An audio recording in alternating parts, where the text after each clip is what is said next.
Hello, everyone, and welcome.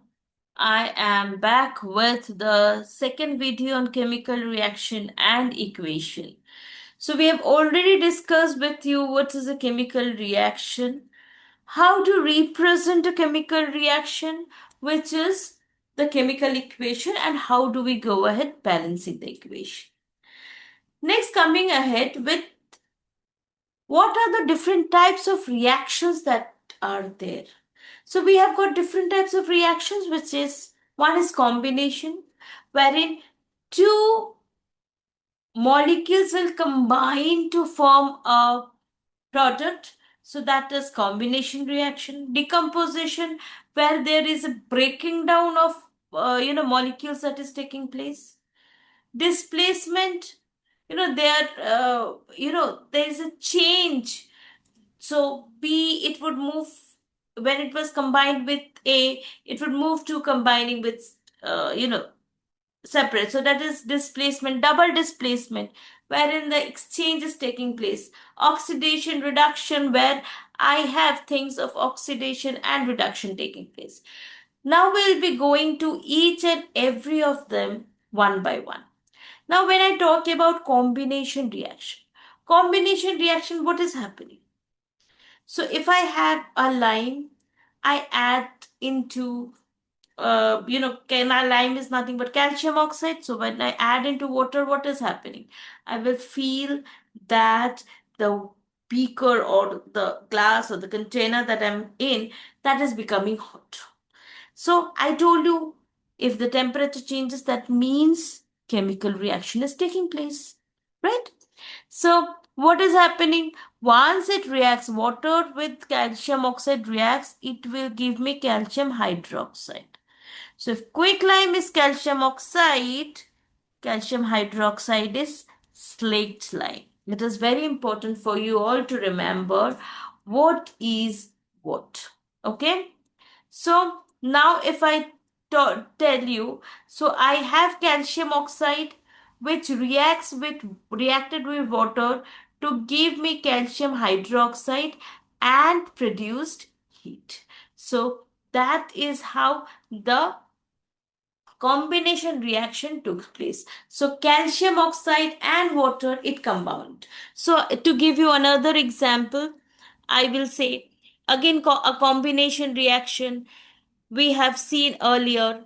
This kinds of reaction had been seen earlier, wherein I had used it multiple times, wherein I can say carbon plus oxygen gives carbon dioxide.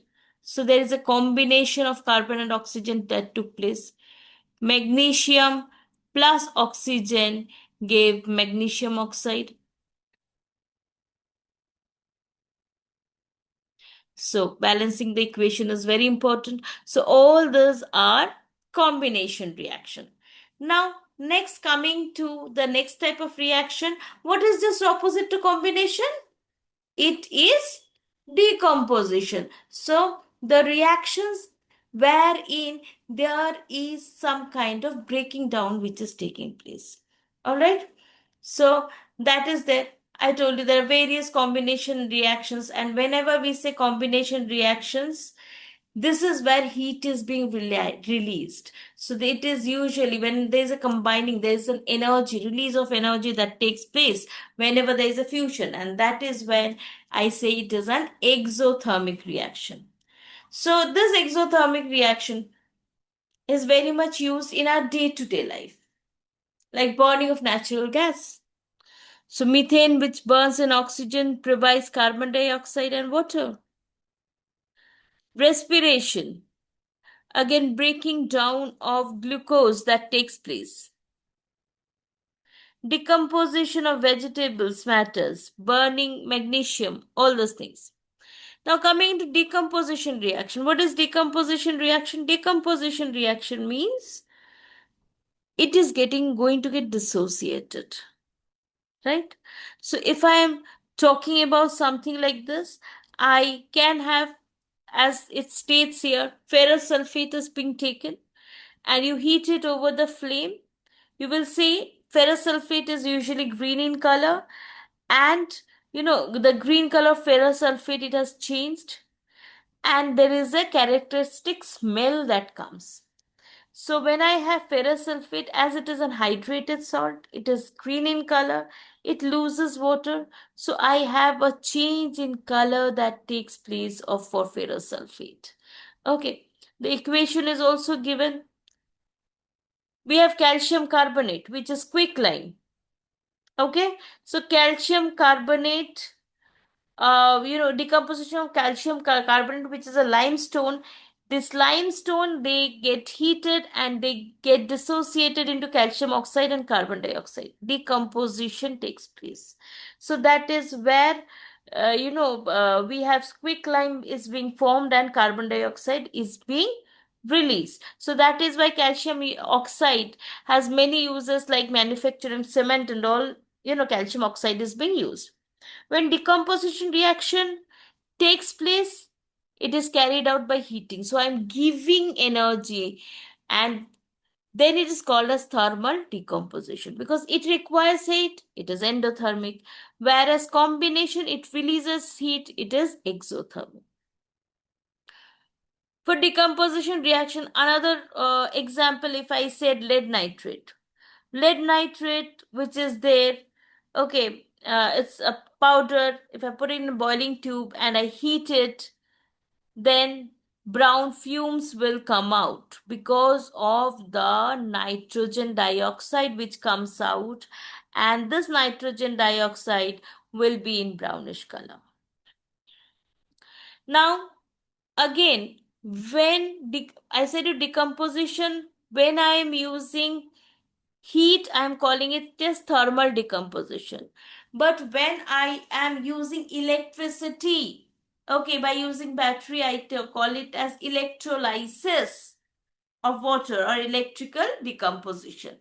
So there is some, photochemical decompositions that occurs because of light. If there is any chemical decomposition that occurs, like it happens in various things. So herein, if I take water and I pass electricity through it, I will find there are bubbles that comes out. So when the bubbles comes out, as what is the formula for water? And for all these things to easily go up, I add a few drops of any dilute acid, which might be sulfuric acid, which we usually use. Okay, dilute sulfuric acid. So once the bubbles comes out, the equation of water is H2O. So two particles of hydrogen is to one particle of oxygen. So whenever I say that there is a lot of bubbles that has come out, I will say this is hydrogen. Here, hydrogen, is not released. So this I will say it as wherever there is a lot amount of bubbles that comes out, so many bubbles that comes out, this is oxygen, and here it is hydrogen. So that is happening. So herein, what do I see in the place of where I have anode? Anode is positive in nature, whereas cathode is negative in nature. So if I have oxygen, oxygen is minus. So it will move towards the positive area, and H plus will move towards the cathode. So this is how it is being electrolysis. So electrolysis of water is a very common example that we have, and we take it. Okay. Then other things that we have here, as I was telling you, it is breaking down of two hydrogens with respect to one oxygen, one molecule that is here. So if I have a lesser space, that means the lesser space means oxygen is there. The more space is hydrogen. There's twice the space that would be for hydrogen.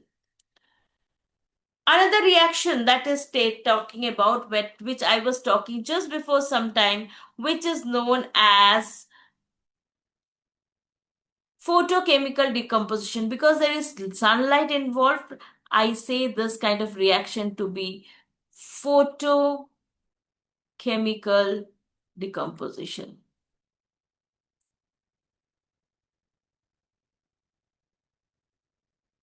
Okay, so now because of light, what happens? Silver chloride, it gets dissociated into silver and chlorine. So this silver chloride, when it is put, you will find that there might be some white spots that is occurring. So all these things are because of the light that is there, and so there is decomposition that takes place. This is known as photochemical decomposition. Next we have, okay, so next we have here in day to day activities, I was telling you, we'll have white spots that you find in reels, or that is we used to have this film. Okay, so film used to be there, so there is a decomposition reaction of silver chloride and silver bromide. They are used in black and white photography, that was earlier there. Okay, then again, if I say you decomposition reaction, they would need energy like heat or light or electricity. So there is a requirement of energy. Whenever there is a requirement of energy, what kind of reaction it is? It is endothermic reaction. So if I have barium hydroxide and ammonium chloride, it is reacting. It is giving barium chloride and ammonium hydroxide. It is endothermic reaction because it absorbs heat from the nature. And what happens? It will cool down. Okay, now coming to next form of reaction. We talked about combination, we talked about decomposition. Now coming to displacement, there is a change that is happening. So a reaction between copper sulfate and iron. If there is a copper sulfate solution, you put iron nails into it, you will find there is a change in the color of the copper sulfate, which was blue in color. There is a change, there is a deposition on the iron nails that has occurred. So there is some kind of displacement has taken up.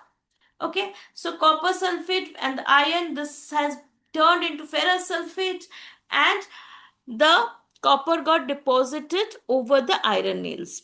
So if you see here, it is very clearly given copper sulfate. So copper got deposited on the iron nails, and the iron from the copper sulfate moves to the liquid that is replacing. So it has become iron and copper sulfate became copper and ferrous sulfate. So this is the kind of reaction that took place. Various other reactions, zinc and copper sulfate.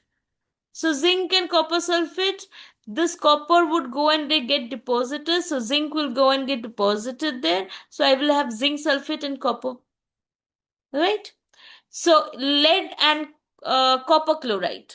Again, there is a displacement reaction wherein chlorine moves from copper to lead. It forms lead chloride and copper is separated. So if you see here, then there's a change in the color that has occurred. We can easily understand there's a chemical reaction that took place. Now, in case if there is a displacement that is happening from either side, like if I sodium sulfate and barium chloride. So sulfate is taken up by barium and chlorine is taken up by sodium. So now it is becoming barium sulfate and sodium chloride. So there is a displacement that is taking place in both sides, and hence I call it as double displacement reaction.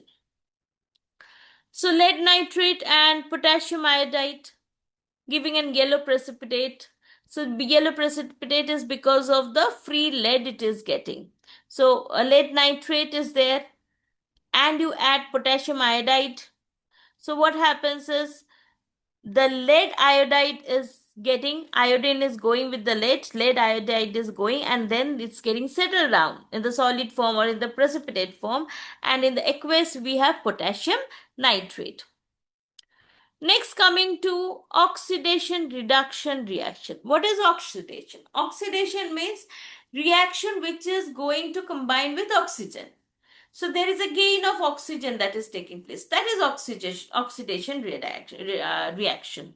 So if I have to say you some kind of oxidation reaction, if I say